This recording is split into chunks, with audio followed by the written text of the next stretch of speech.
Hey guys, it's Roderick. I'm here with X-Men number 29.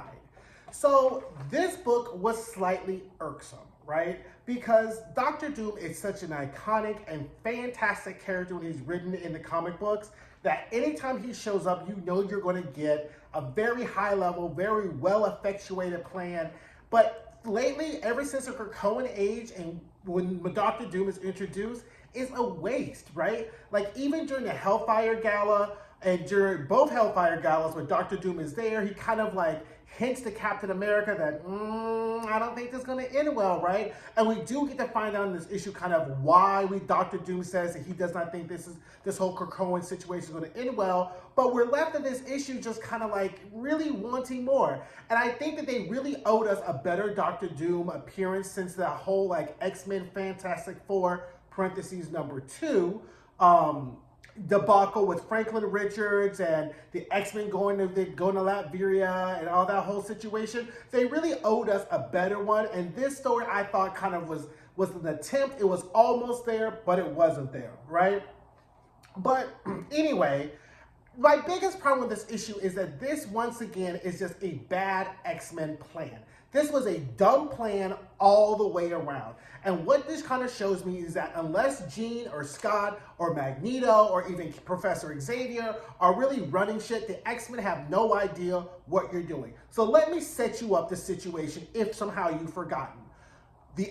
Multiple mutants have been killed.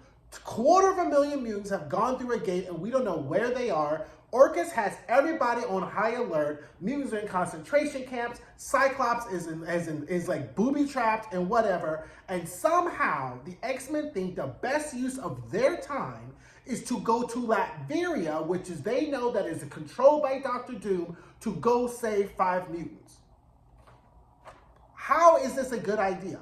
Not only do you go to Latveria, you don't know anything about the 5 mutants. You don't know what their powers are. You haven't spoken to Doctor Doom. You don't know anything. You just think that you're going to, so parachuting down into Latveria and rescue these 5 mutants from Latveria from arguably one of the top 3 smartest people in the Marvel known universe, top 3 smartest humans, was a good idea.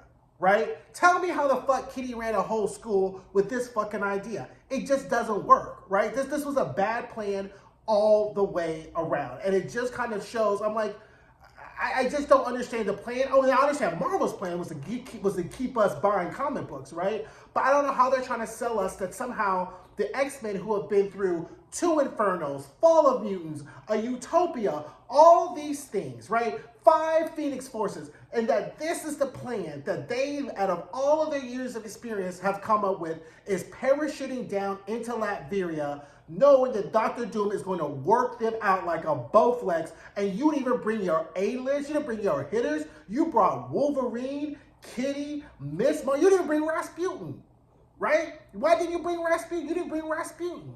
So you got your C+ list up here to deal with Doctor Doom?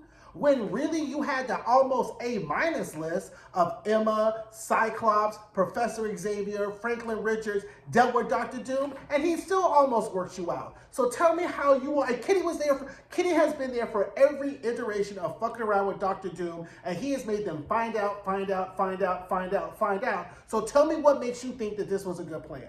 I don't believe it. I just think that it was Doctor Doom, it's a cover, ooh, wah, wah, wah, and we buy into it. And at the end of the issue, Doctor Doom once again reads them high key for filth and sends them on their way. And I was just like, okay. I mean, as much as I want the X-Men to win, and I want the X-Men to win, they deserve every L they caught in this issue because this was just a shitty plan all the way around. So let's get into it. So we get a flashback right before Professor Xavier's announcement, when he announces to the world the start of Krakoa and whatever. And so as he's about to make his big announcement, it's proverbial like you're on a phone call, you're doing your video on your iPhone, and then your mother calls or somebody calls, you get a big beep, like call waiting. Dr. Doom pretty much interrupts Xavier's announcement with I know you're about to make this announcement, in his own Doom Cerebro helmet, being like, look, I don't think you really cut out for this whole only running a country ship because you don't really know what it takes to do it. And then he's like, thank you, but we're about to do this. Krakoa's about to be the bomb. You need to get on board. Dr. Doom's like, that's a hard pass. Magneto and Moira are like, what's going on? And he's like, it's Doom. And Magneto's like, block him and move on. Like, Magneto done dealt with it, knows Dr. Doom for his works. It's like, block him and move on. So that poses us a question at this juncture, right? Now knowing what we know, would it have been better for Charles, Magneto, and Moira to bring Dr. Doom on instead of Sinister? Right? That's the question, right? Because knowing from all of Moira's previous timelines, right, that Sinister always ends up screwing them over by making chimeras, trying to be a Dominion, all this stuff, wouldn't a better option have been to bring on Dr. Doom, since Dr. Doom is actually smarter than Sinister and really could have provided them with the same thing, as all they needed from Sinister was the mutant genes for their resurrection, right? And let's just say, Sinister can't be trusted, as we now know. Dr. Doom can't be trusted, as we now know. So it seems like it would have been better off for the mutants to get screwed by Dr. Doom than get screwed by Sinister, right? At least, you know what I'm saying? So I don't know. That's a very interesting question. Drop down in the comments and let me know. With our hindsight, now knowing, wouldn't it have been better for them had to try to work with Dr. Doom? That's not saying Dr. Doom would have gone along with it. And the fact is, once they told Dr. Doom what they were doing, right, he probably would have tried to, you know, fuck it up somehow anyway. But it seems like Dr. Doom would have been a better choice than Sinister, because Sinister has been nothing but trouble since they knocked on his fucking Crystal Palace and asked him to come along, right?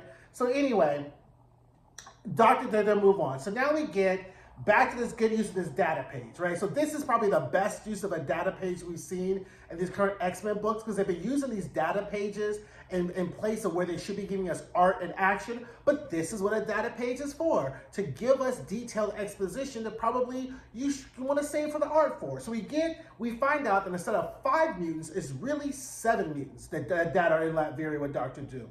The first one is Dreamer, who's twins, and he can invade the dreams of other people. So Dr. Doom is keeping him on lock, because once he teaches him how to figure out how to use his powers, Dr. Doom thinks that he can control the world, because shit, he can just get into the dreams of people, and you don't need my Doom Cerebro if you got this mutant who can invade the dreams of other people.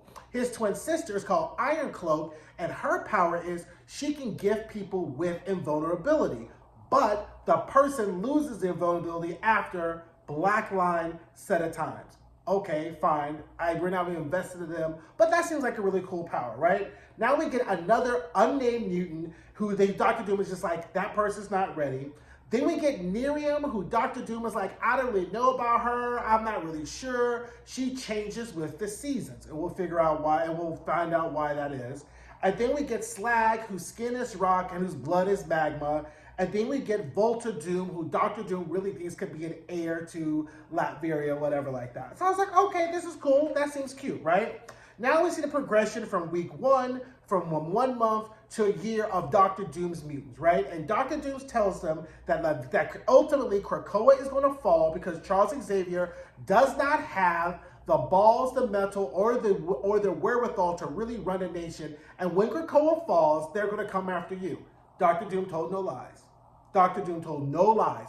Dr. Doom runs Latveria very, very well. He's a maniacal, fascist, evil man who's a genius, but he knows how to run a country, right? Charles Xavier never knew how to run a country, right? He knows how to run a school. He knows how to run X-Men who are teenagers, right? But once Charles Xavier is a perfect example of people who just get out their league, right? Like, as long as you had 5 X-Men who were teenagers, then you had a couple ones with their young adults, like, as long as the X-Men were small and malleable, Charles was really good, right? This whole nation thing was never something Charles could really ever do anyway, right? And Dr. Doom saw that a mile away. I was like, nah, that's okay. Because Charles could not make the hard decisions, right? So if you go back to right when the Krakoa Ages started and they killed Charles Xavier, that is where Krakoa should have been like, okay, we're done, right? You should have kept a stronger Iron Sinister the entire time. You let him poison your entire medicine? How the fuck did you let that happen, knowing that Morris said that he double crosses you, right? Fine, he's not making chimeras, but you should have had your good eye on him the entire time. That's all because Charles just was not really up to snuff to running a country. So Dr. Doom told no lies. Now we get back to the standoff in Latveria.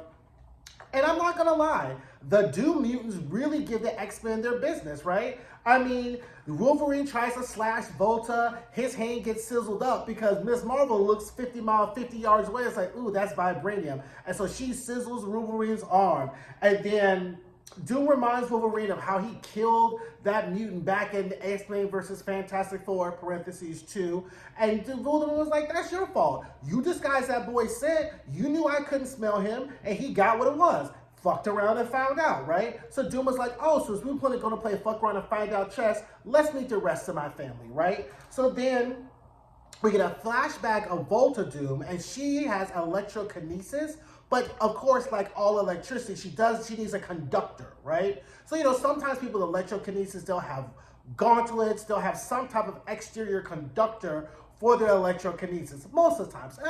Now you have, sometimes you have people who can like turn it to pure electricity or whatever, but she can't control it. She needs an active conductor. So Doom gives her his Doom Blade, right? So the Doom Blade acts as a conductor for her electrokinesis, and is pretty much lethal, right? So as soon as we get back done with that flashback, Ms. Marvel yanks the blade out of her or whatever, and then we get a flashback of Doom recruiting Slag, who's in prison, and then Doom had said that even as strong as Slag is, his mind is more powerful. Slag's like, I could have left here anytime. Doom is like, great, come join me. So then he joins Doom or whatever like that. Now, Nerea attacks. We find out that Nerium is really the life spirit of the Latirian soil, right? So she can heal or she can grievously ill. So she attacks Wolverine, which of course has a healing factor or whatever. And then we find out that she was captured in a carnival. Now Doom said, go find her. And then he found out that the person who found her really put her in a carnival. So of course, Dr. Doom ain't really one to have his subjects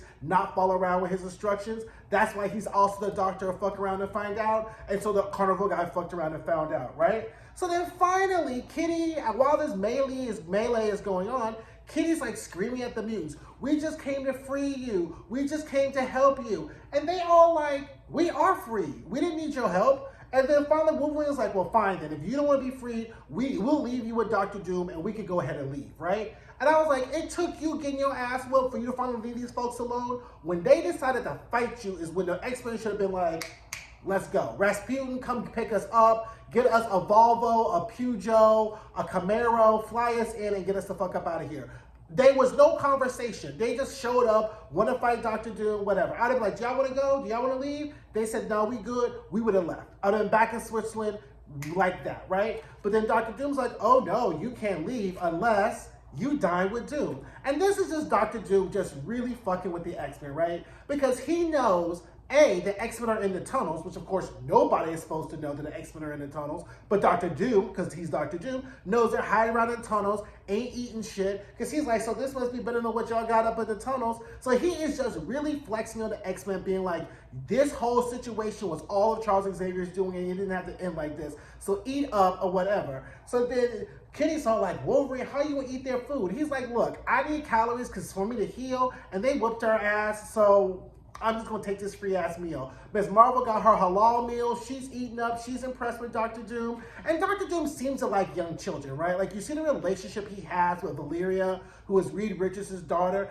I'm not saying that, like, all evil people do have their soft spots, and he does have a soft spot for teenagers and up-and-coming people, right? I think he has that nurturing spirit. Now, obviously, he has that maniacal evil take over the world spirit, too, but he does kind of have that, like, nurturing spirit. So, anyway, he's all like, okay. So Kitty's like, so then here's Kitty. So tell me how to, again, I don't know how Kitty, all her years of being an X-Men, she sits down with Dr. Doom, and this is her question to Dr. Doom. Well, since you're so smart and you knew how this is going to work, tell us what's next. He was like, oh, I'm not going to tell you what's next. Your best bet is to find your friends and survive the best way you can. You're not getting all of this for free.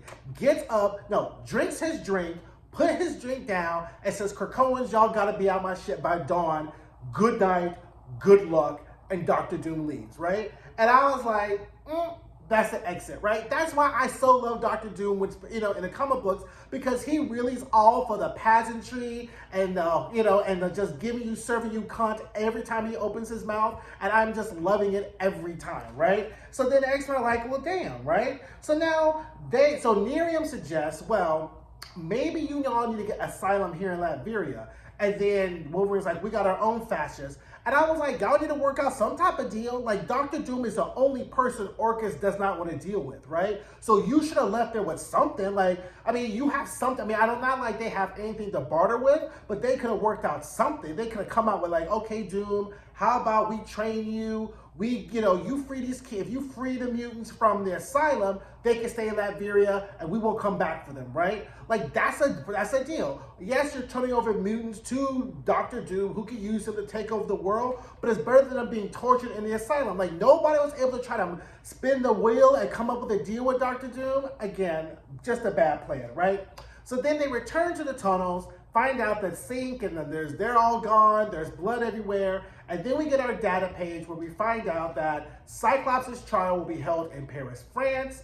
They want to make it a spectacle. They really want to so Cyclops' trial is really going to be the trial of mutantdom on trial, and they're using him as that proxy to put all of mutantdom on trial, to be broadcast all over the world, and with their plans to ultimately liquidate all the remaining mutants. They know the X-Men are going to try to attack. They're going to use that as their excuse to liquidate mutants or send them back to Arakko. And they also know that after they deal with the mutants, they're going to have to deal with the mutates, which is the X-Men, not the X-Men, the Avengers and the Fantastic Four. But they're like, once we get rid of mutants, you know, they'll be short-lived or whatever like that. And that's Orchis' plan. That's Orchis' plan. I just noticed that Dr. Stasis' title is Director of Human/Resources, which I thought was really cute, right? So anyway, that is the issue. Again, like, it was with Doctor Doom, I'm never going to be disappointed, but I'm just kind of like, this was just a bad plan all the way around. The X-Men wasting resources, wasting time. But I have to give them, like, I have to say in Net Zero because it is a plan, right? Unlike the other Fall of X books where we've gotten zero plans or negative, really, really bad plans, at least there's a plan, right? So I'm not going to really beat them up that much. So don't forget to like, don't forget to comment, don't forget to subscribe, and I will see you guys later. Bye.